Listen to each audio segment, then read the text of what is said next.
I was on my way back home to New Jersey from New York City. I had gone to go see a Knicks game at the Madison Square Garden that night. For full context, I went to a nearby nightclub and did a bit of drinking before heading back. So by the time I left the club, I was feeling a bit inebriated. I was absolutely not going to get behind the wheel of a car at night in the middle of New York City. I made my way to Penn Station and took the train to Times Square, got off, and walked over to the Port Authority bus terminal. Once I got there, I saw that it was empty. Not a single soul in sight. Suddenly, I was pushed from behind, and as soon as I fell to the ground, I felt at least 3 people kicking me while I was down. I curled up into a ball as I was assaulted. I then felt my wallet being taken as I just laid on the ground, completely defenseless. The 3 assailants ran off, and I was left there with no money or identification. Thankfully, my phone had not been taken during the attack. I rapidly pressed the power button 5 times, which connected me to a police operator. I told the dispatch what had just taken place, and they said that they would be sending a car out right away. I was still pretty shaken up about what happened, breathing heavy, and my words were trembling as I spoke. I turned my head to the right to see a knife laying there. It must have fallen out of one of the robbers' pockets as they were kicking me. I'm just glad it wasn't used on me. The police got there in under 5 minutes, along with the EMTs. I was rushed to the hospital, where I told my story to the police.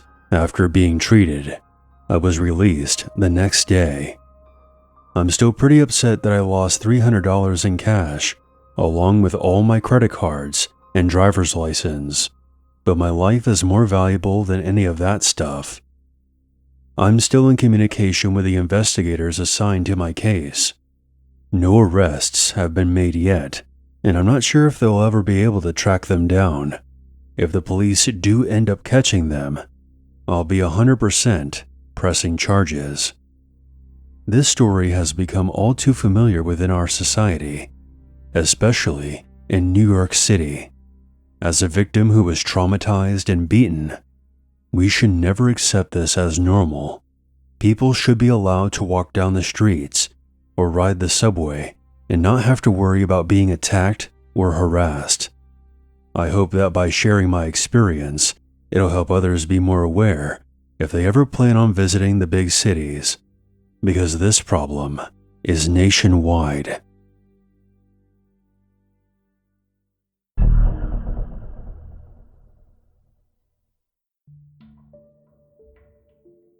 I'm a big hockey fan, and my team is the New York Rangers.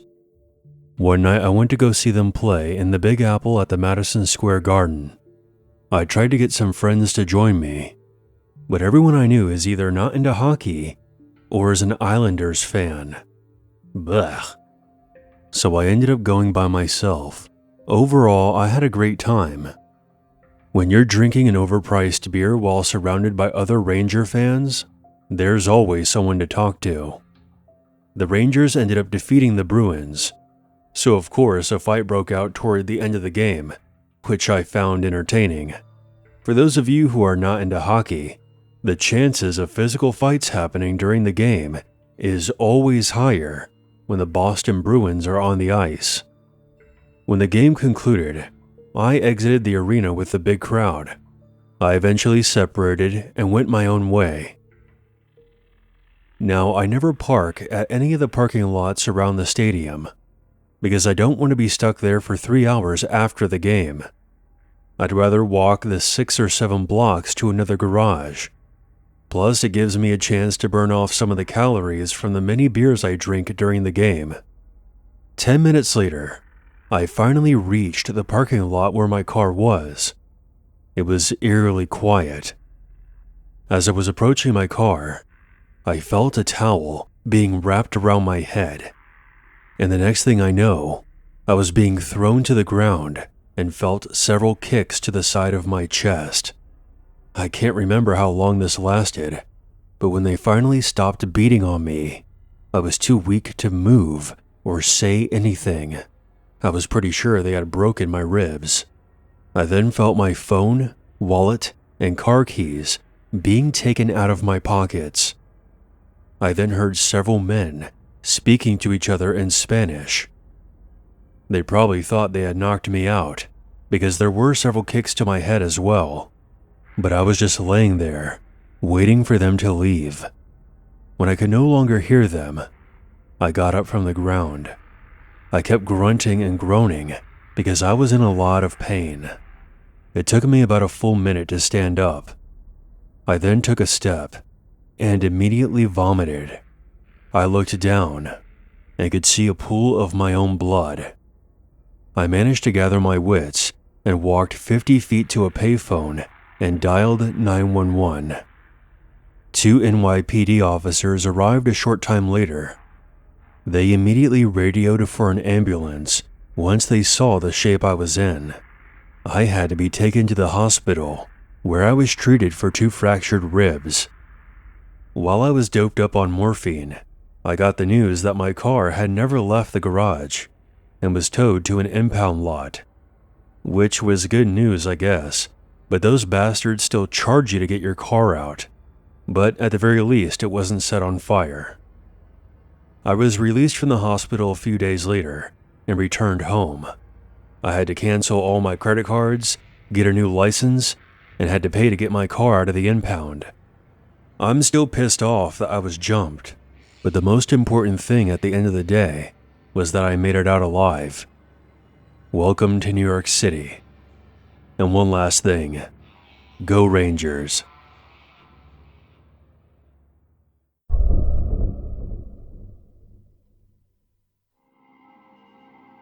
My name is Muhammad. I am a practicing Muslim living in New York City. Back in 2015, I was always bullied in middle school for my religion. There were 2 bullies in particular whose names were Frankie and Johnny. They would take things to an extreme, which included assaulting me, chasing me, shoving me into lockers, and they even ganged up on me one time to dunk my head into one of the toilets. Funny enough, I had some friends who would preach about social injustice and Islamophobia in America, but they did not step in when they saw me being bullied. It was approaching the first weekend of December. My parents wanted to go upstate to our countryside house, which was located near the Catskill Mountains. I invited my best friend Jaden to come along with us. We drove out of the city at around 6 p.m. on a Friday night and got to the house around 8:30. After unpacking, we all went to bed. The next morning, Jaden and I wanted to go geocaching, since the house was right next to a state forest, which had plenty of hiking trails.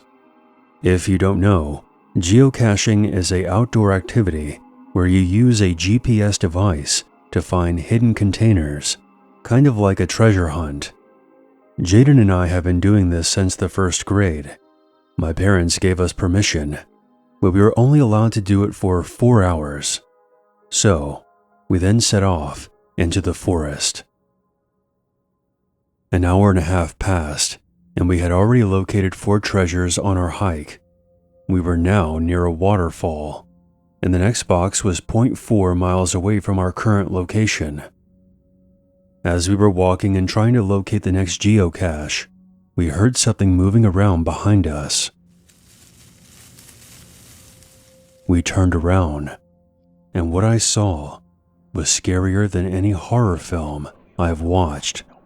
Here in this forest, many miles away from the city, I saw the 2 people who were currently making my school life a living hell, Frankie and Johnny. How the hell were they in the same exact place we were in? Did their families secretly have a house up here? Did they follow us? I didn't know how this was even possible. They couldn't have got there by themselves, since they were the same age as Jaden and I.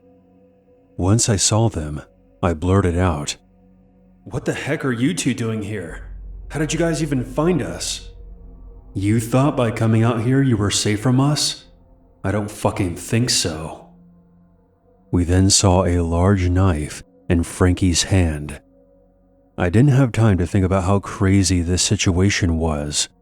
Jaden and I were now in danger. Suddenly, Johnny sprinted toward me. Before I could even run, he shoved me to the ground and held me down. Johnny was much bigger than me, and it was impossible for me to escape. He grabbed the back of my neck and forced me to the edge of the waterfall. There were no safety bars to prevent me from falling over. Was Johnny actually planning on killing me? I was now terrified for my life. I heard Jaden yelling for help, and I remember seeing him being held down by Frankie, who still had the knife. Both of our lives were now in danger. As Johnny and I neared the edge, I tried my best to break free, but it was no use. I clearly remember him saying, "This is what you fucking get. You bastards killed my uncle." His tone was downright demented. I pleaded with him not to kill me, pointing out that my family was born in America, but he didn't listen. I started to shout, hoping somebody would hear me. Then from behind the four of us, we heard a gunshot. Johnny immediately let go of me. There was a man dressed in hunting gear, with a rifle in his hand. Now, before you make any assumptions, let me clear him of any wrongdoing. We were in a non-hunting section of the park, but we were also in an area that bordered a private property that did allow hunting. There is a barrier of fencing that separates the two properties, but there are several ways to get past it. This man must have been hunting nearby, heard us struggling, and came running. The gunshot we heard was him firing his rifle into the air. "You two, let them go and get the hell out of here." Frankie and Johnny then disappeared into the forest. The hunter made sure that we were okay and offered to escort us back to the house. We accepted, since we were still worried about Frankie and Johnny surprising us again. If they followed us all the way out here, it wasn't out of the realm of possibility. On the way back, he asked us who those two guys were. I told him the truth and said that they were school bullies and that they somehow managed to follow us all the way from New York City to this upstate forest. The man was floored by this, telling us that the kind of people who would go to those lengths are dangerous, and there was a very real possibility they would have killed the two of us. We made it back to my parents' property about 10 to 15 minutes later. We had a lot of explaining to do to my parents when they saw us being followed by a man with a rifle. We told them that this man saved us from two bullies who would constantly harass me at school. They didn't believe the story at first because, frankly, it sounded insane, but they spoke to the hunter who backed us up. After hearing the full story, they were in shock. After some discussion, we all agreed to go to the local police station, even if it meant the hunter would get into trouble. Under the circumstances, hopefully the authorities would understand. We met the hunter at the police station a couple hours later. We gave our statements as my parents waited in the lobby. They thanked us for coming forward and said that they would try to get in contact with our school back in the city. Hearing them say this put me in a much better mood. The hunter was let off with a warning for discharging his rifle in a restricted area. The remaining time at the country house was pretty chill. I was a bit worried that we would run into Frankie and Johnny at school the next day. But that Monday, I was called into the principal's office before classes started and was told that Frankie and Johnny had both been expelled, and criminal charges were being considered. Although since they were teenagers, the worst that would happen is a stint in juvenile hall. But I was happy to hear that both of these assholes would no longer bother me at school anymore. The rest of my school years went by pretty smoothly. Every once in a while I would still get called names, but it never came to physical bullying again. And I learned not to take it too personally. I never saw or heard from Johnny again, but I did run into Frank one last time in 2019. I was walking on a sidewalk around Times Square, and he happened to be walking in the opposite direction. I don't think he even noticed me. I wish I would have stopped and asked him how he and Johnny managed to follow us all the way to our country house upstate, because I have not got to the bottom of how exactly they were there that day. My follow-up question would have been why he and Johnny were such psychotic, racist assholes to me. I eventually moved past this incident, but the memory of what happened almost a decade ago sometimes plays back in my mind and serves as a reminder that there will always be screwed up people in this world.